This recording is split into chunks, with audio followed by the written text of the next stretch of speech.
Hello! On se retrouve pour le bilan depuis... La dernière fois que je t'ai fait un bilan, c'était le 14 septembre. Donc là, au moment où je filme, on est le 3 novembre. Et à peu près un mois et demi. Je fais le dernier mois et demi, donc fin de septembre, début d'octobre, enfin et tout octobre. Ce que j'ai fait, c'est que du coup, j'ai pris mon ordinateur et tous les mois, en fait, j'ai un document par mois. La Déborah du montage va gravement vouloir, désolée. Mais du coup, j'ai pas préparé la vidéo. Je vais juste regarder les documents que j'ai écrits et puis te faire un petit bilan. Si tu te souviens, on s'était arrêté en septembre avec 3 intentions du mois que j'avais qui étaient me reconnecter à l'abondance, rayonner plus loin tout en gardant la même qualité ou plus, et récolter les fruits financiers des graines plantées les mois passés et ce mois-ci. Et en septembre, je m'étais mis aussi des objectifs purs et durs, j'avais pas qu'une intention, j'avais aussi des objectifs de vente, des objectifs de participation, d'inscription au live que je fais. Si tu sais pas de quoi je parle, les lives ils sont accessibles si tu es dans la liste email privée. Et le meilleur moyen d'y accéder, c'est en faisant le quiz de ton niveau de conscience. Je te mettrai en barre d'infos. À la fin, tu verras que tu pourras accéder si tu le veux ou non. T'es pas obligé, tu peux juste avoir aussi la réponse du quiz à ma liste email privée. Mais là, du coup, je prépare des lives. D'ailleurs, il y en a un vendredi là. Et il y en a un spécial le 21 novembre aussi. Donc si tu veux venir, c'est dans la liste privée. Un objectif du nombre de pousseuses que je voulais en plus dans le mois. J'avais des objectifs, je voulais être fière vraiment de mon lancement sur le bon prix. J'étais grave fière de mon lancement, je suis trop contente. Je voulais me sentir dans une énergie de leaduse, je voulais avoir des résultats de transformation précises chez des coachés, me sentir reposée et en énergie haute. Je voulais de l'argent inattendu aussi. Vu que mon intention c'était l'abondance, j'ai fait un exercice un jour sur deux à peu près sur de l'abondance. Et à partir du 7 novembre, non pardon, 7 septembre, j'étais déjà en train de pleurer de combien je ressentais de l'abondance dans ma vie. Alors moi l'abondance quand j'en parle, c'est pas du tout de l'abondance que financière, ça en fait partie évidemment, mais aussi c'est de l'abondance de connexion, l'abondance d'amour, l'abondance de soutien, l'abondance de personnes de qualité autour de moi, enfin c'est toute cette abondance là. Et du coup j'ai fait un exercice quotidien sur l'abondance que des fois il m'arrive de donner en coaching aussi. Ça me fait trop du bien, en fait j'étais assez choquée en fin de mois, parce que maintenant j'ai une routine de début de mois. Je pose mes intentions du mois, je le fais de deux manières, je le fais de manière consciente et de manière inconsciente en me faisant un tirage de cartes. À la fin de mois, je fais un bilan en fait de qu'est-ce qui s'est passé vraiment ce mois-ci en lien avec ces intentions. En fait, j'ai été choquée. Dans mon entreprise, du coup, il y a eu des ventes, plutôt même certaines inattendues. J'étais genre ok, trop bien.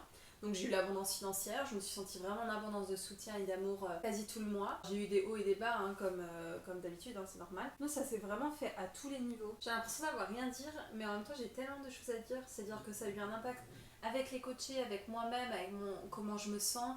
Et en fait, je sens qu'entre septembre et octobre, il s'est passé un truc dans mon business. Donc là, j'ai commencé un nouveau coaching depuis le 1er octobre, mais je m'y suis inscrite avant. C'est un coaching sur le fait... Je sais même pas... Je sais même pas sur quoi. J'ai signé, je sais même pas trop sur quoi c'est. C'était un coaching, alors purement business pour le coup, mais c'est un peu sur le fait de s'autoriser à rayonner plus facilement, à ce que mes périodes de transformation, vu que moi tu sais j'ai des périodes de transformation très courtes et je me transforme assez rapidement, peut-être que tu te reconnais là-dedans, que ça se fasse de façon plus fluide pour les gens qui me suivent. Et il y a aussi une idée d'incarnation quoi. Donc c'est fait de faire passer du non visible en gros au matériel, tu vois. Bah, je sens que je suis dans un tournant, je sais pas, tu vois, entre juillet et août, j'avais vraiment cette impression que c'est bon, je sais que mon entreprise, ça va marcher, tu vois, genre, je vais pas laisser tomber le bébé, tu vois, genre, je sais qu'au final, même si je dois passer par des hauts et des bas, genre, j'ai la certitude que ça va le faire. Vraiment quelque chose d'émotionnel, c'est pas quelque chose qui est physique, hein, parce que moi je parle souvent de mon entreprise comme un bébé, mais tout le monde me dit autour de moi, elle est loin d'être un bébé ton entreprise, tu vois, elle est déjà grande. Hein. Et là, entre septembre et octobre, j'ai plutôt l'impression d'être comme au début de mon explosion. Tu vois ce que je veux dire? Je vais pas me porter le mauvais oeil, non, c'est pas possible. Mais voilà, comme être au début de mon explosion où je sens qu'il y a un truc qui se passe en fait. Je sens qu'il y a des choses qui sont plus fluides, des gens qui me comprennent plus rapidement, que j'attire des gens vraiment en phase avec moi, ou vraiment ce qui se passe des fois pendant les appels. Mais j'ai pas envie d'arrêter les appels quoi, parce que je kiffe. J'ai vraiment un truc avec les gens en général qu'on s'appelle, donc quand on s'appelle. Enfin bref. Sinon, ce qui s'est passé aussi, c'est que j'ai réorganisé tout mon ordinateur.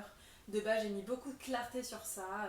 J'ai mis mes beaux dossiers dans les bons trucs. Ça, je te partage en général sur Instagram. Ce qui s'est passé aussi, c'est que j'ai continué en septembre.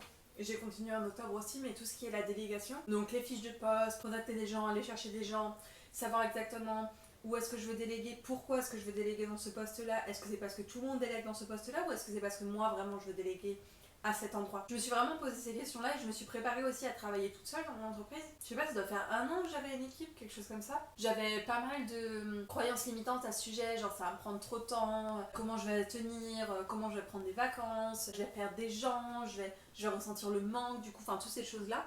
Et en fait, je me suis rendu compte que c'était pas le cas et que je m'en sentais mais très bien. Et du coup aussi, je voyais beaucoup plus facilement les erreurs qui avaient été faites à des endroits où je voyais pas, parce qu'en fait, je l'avais délégué, mais il y a des endroits où j'avais pas forcément regardé.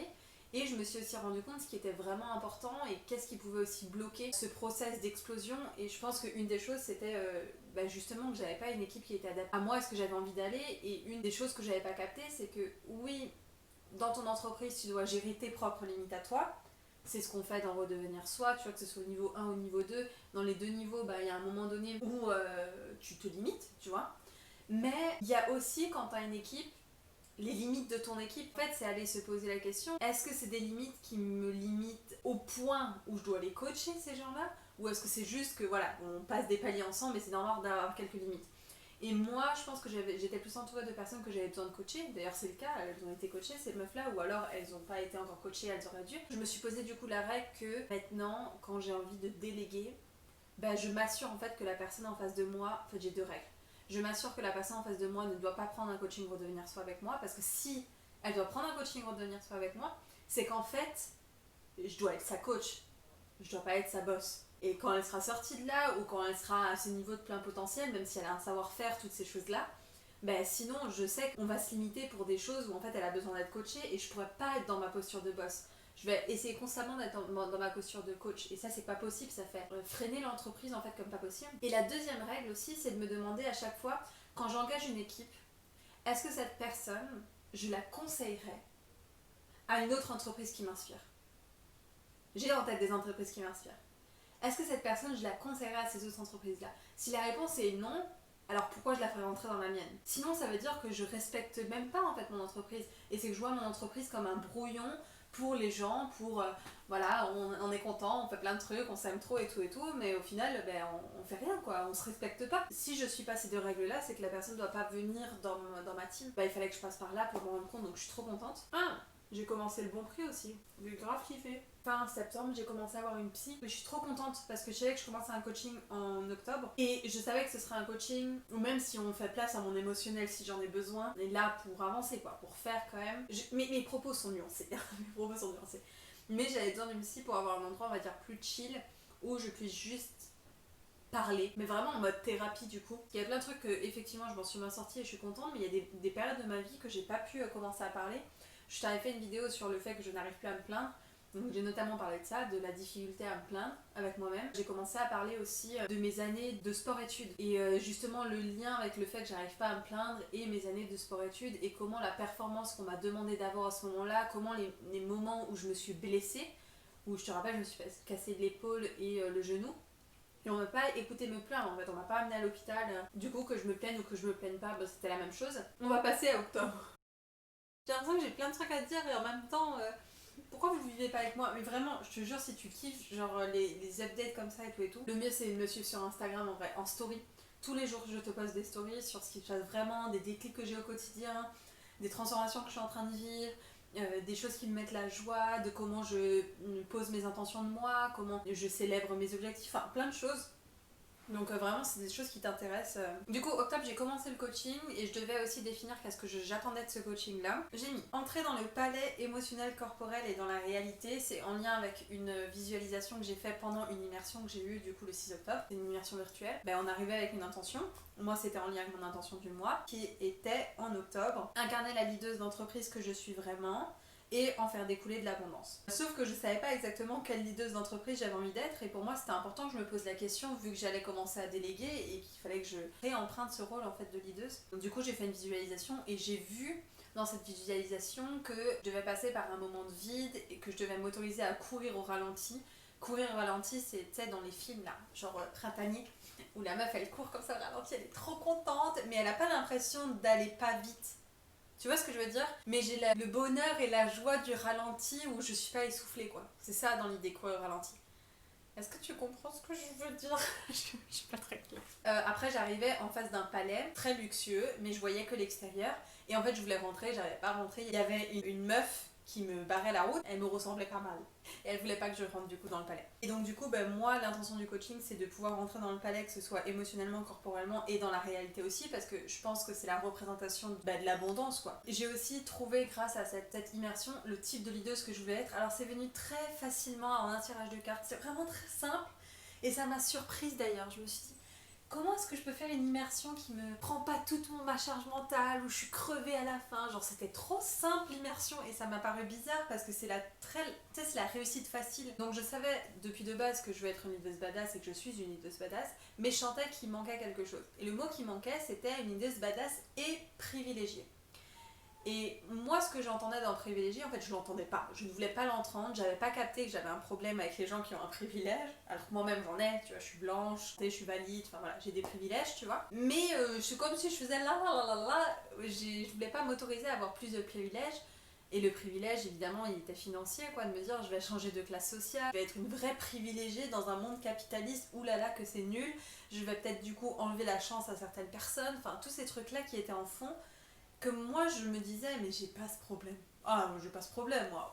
Je voulais pas m'autoriser parce que c'est pas juste les privilégiés. Ouais, il y a un truc d'injustice, tu vois, genre c'est pas juste, c'est pas équitable. Et dans mes valeurs essentielles, fondatrices pardon. Mes 4 valeurs fondatrices sont ambition et persévérance. L'ambition et la persévérance sont un si et seulement si. Le si et seulement si, c'est comme en mathématiques, ça veut dire que t'as de la persévérance pour aller vers l'ambition et t'as de l'ambition pour aller vers la persévérance. Ça va dans les deux sens. Justice et reconnaissance, me reconnaître et être reconnu à ma juste valeur, c'est me faire justice. Équité et unicité, chaque unicité est valuable et valorisée de façon équitable. Et amour et connexion, l'amour et la connexion au centre. En fait, c'était en contradiction et du coup, je voulais pas m'autoriser à être cette leaduse privilégiée. Et qu'est-ce que j'entends par privilégiée? J'entends quelqu'un donc qui a de la facilité, parce qu'il n'est pas tout seul à se battre et à lutter contre tout le système. Le système le soutient d'une certaine manière. Et il y a aussi pour moi la notion de choix. Un privilégié, pour moi, il a le choix entre plusieurs choses et il va toujours prendre le meilleur sans se soucier de est-ce que c'est trop cher, est-ce que je peux me le permettre, est-ce que si, est-ce que ça. Il va juste penser qualité parce qu'il peut se le permettre et parce qu'il est privilégié. Et c'est un truc que je voulais pas m'autoriser parce que c'est mal. C'est pas bien d'être privilégié. Ça me fait rire parce qu'en plus au moment où j'ai dit c'est mal et tout à l'immersion, il y a mon mec qui arrive, qui m'apporte ma petite crêpe comme ça, genre je me fais servir et tout, genre la meuf qui est le cliché de la privilégiée. Donc en fait je me suis autorisée pendant le mois d'octobre, mais ça a changé tellement de choses, je l'ai ressenti. C'est fou parce que ça a changé que des choses dans mon énergie, donc du coup dans ce que j'étais capable d'attirer. Ça change rien en mes valeurs, ça change rien en ce que je crois, tu vois. C'est juste que c'est plus simple. Ah oui, les autres intentions de coaching que j'ai, c'est un nombre de coachés par mois que je fais rentrer dans mes coachings haut de gamme. C'est aussi avoir une équipe meilleure que moi dans les domaines où elle travaille. C'est aimer courir au ralenti et accepter et utiliser passer par mon vide. J'ai continué à ce moment-là les délégations. Du coup, j'ai trouvé ma nouvelle équipe de stratégie marketing. J'ai commencé hier, donc le 2 novembre avec eux, donc je vais pas te faire un gros retour là-dessus, pour l'instant je sais pas. Mais ça a été très dur parce que du coup je me suis comportée comme une privilégiée quoi. J'hésitais entre deux, mais naturellement, et c'est mon erreur, naturellement je te jure, il y a quelques mois j'aurais fait ces délégations et je me serais assurée de prendre en gros entre guillemets, pas la pire personne, mais je me serais pas autorisée à prendre la meilleure, déjà c'est sûr et certain. Oui mais elle a besoin d'une expérience, oui mais c'est pas grave si elle est pas au top, elle va se faire avec mon entreprise. Mais ça, tu le fais quand t'as une entreprise qui a déjà 50 employés, et donc du coup, t'as de la place pour des stagiaires, tu vois, et c'est génial. Et je peux pas me permettre, genre, mon entreprise, elle est en explosion, c'est pas à ce moment-là que je fais des petits tests. Alors, Donc là, je me suis autorisée à prendre les meilleurs, même si c'était au-dessus de mon budget. La prochaine étape, ça va être déjà de faire les objectifs qui sont posés avec ces gens-là. Et la deuxième étape, ça va être de déléguer sur la partie montage, vidéo, plus qui est exécutif. Sinon, ce qui s'est passé en octobre aussi, c'est que j'ai pris du temps du coup pour voir des amis, j'ai pris du temps pour sortir, pour être tranquille, je me suis pris un week-end, j'ai repris du coup les posts des autres personnes qui sont parties et je me suis rendu compte que c'était faisable de ouf. J'ai atteint un nouveau palier sur mon compte, donc ça c'est bien. Et tu sais ce que je t'avais dit en septembre, là j'ai halluciné, mais j'avais posé l'objectif d'avoir de l'argent inattendu qui arrive en septembre, mais sur la base de créer de l'abondance, sur les exercices d'abondance et tout. Donc là, je vais pas te dire le CA que j'ai fait en tant que tel en septembre, parce que c'est pas ça qui est intéressant. C'est vraiment cet argent inattendu. J'ai pas calculé que l'argent que j'ai reçu sur mon compte, j'ai calculé aussi tous les endroits où finalement j'avais pas à dépenser. Où finalement ça va me faire une économie dans la suite. Genre une formation que j'ai eue gratuitement alors que j'aurais dû la payer 1000 euros. Quelqu'un qui m'a offert un cadeau alors que je voulais moi-même me le payer. Tu vois ce que je veux dire? Et à la fin, j'ai entre guillemets économisé / reçu 2945 euros d'argent inattendu. Donc ça peut passer par les impôts, ça peut passer par les cadeaux qu'on m'a fait, par les formations que j'ai pu prendre gratuitement, par des contrats que j'ai pu finir à temps, enfin des trucs de bon timing, mais c'est de l'argent qu'on a de l'habitude de pas avoir et de pas célébrer non plus, parce que c'est de l'argent qu'on voit pas entre guillemets. C'est de l'argent que je vais peut-être économiser dans 6 mois parce qu'aujourd'hui j'ai fini un contrat au bon moment, tu vois.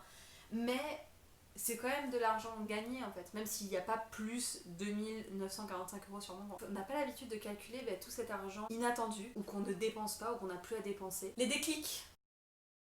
Attendez, je vais... Ouais. Peut-être qu'une des choses les plus importantes pour bâtir une entreprise autour de gens, donc je parle que ce soit tes clients ou que ce soit les personnes avec qui tu vas travailler, c'est un truc aussi qui est dans les relations amoureuses, c'est tu sais de vibrer à la même fréquence. C'est des fois j'ai des appels comme ça où je sens que la personne et moi on va vibrer à la même fréquence et on vibre à la même fréquence et dans ces moments-là il y a une genre de certitude que ça va aller. Elle va trouver les solutions, moi je vais pouvoir l'aider tranquillement et même si c'est pas aujourd'hui, on se retrouve dans 6 mois, dans 6 mois la fréquence elle est toujours là, tu vois. Je trouve que ça c'est un truc tellement plus fort que n'importe quelle technique de marketing que si tu t'autorises pas à avoir le meilleur, tu ne l'auras pas. Non mais c'est stupide hein, mais tu te plains peut-être de tes relations aujourd'hui, de l'avancée de ton business, de le fait que tu te freines, le fait que tu t'auto-sabotes. D'ailleurs, ça fait partie des problématiques que tu as. Prends une session stratégique avec moi.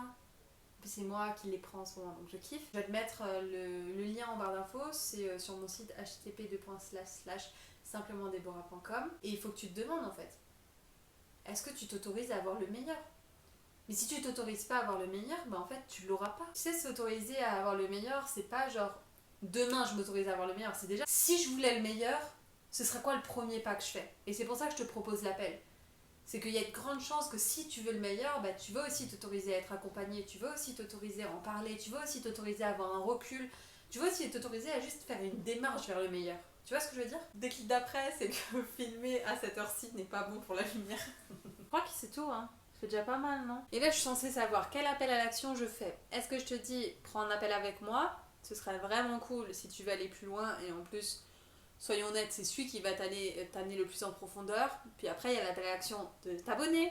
Genre, ça peut être cool de t'abonner, au moins la chaîne elle grandit et tu auras les notifications. Puis il y a l'appel à l'action. Oui, mais tu sais, j'ai une chaîne coaching aussi, Deborah Campaya Coach. Donc si tu veux vraiment aller voir des trucs sur toi, il faudra peut-être t'abonner à cette chaîne-là. Puis après, il y a l'appel à l'action. Oui, mais tu sais, on a fait un quiz aussi et peut-être que du coup, tu vas être au courant de tout ce qui se passe dans la liste email privée. Donc peut-être qu'il faudra que tu fasses le quiz. Mais en même temps, si tu fais le quiz, en plus, tu auras accès à ton niveau de conscience et tu vas pouvoir en apprendre plus sur toi et avoir du contenu en lien avec ce que tu vis aujourd'hui. Et puis il y a juste... Sinon, tu peux mettre un petit commentaire cœur parce que t'aimes bien ces vidéos que moi j'aime bien tourner. Allez, bisous.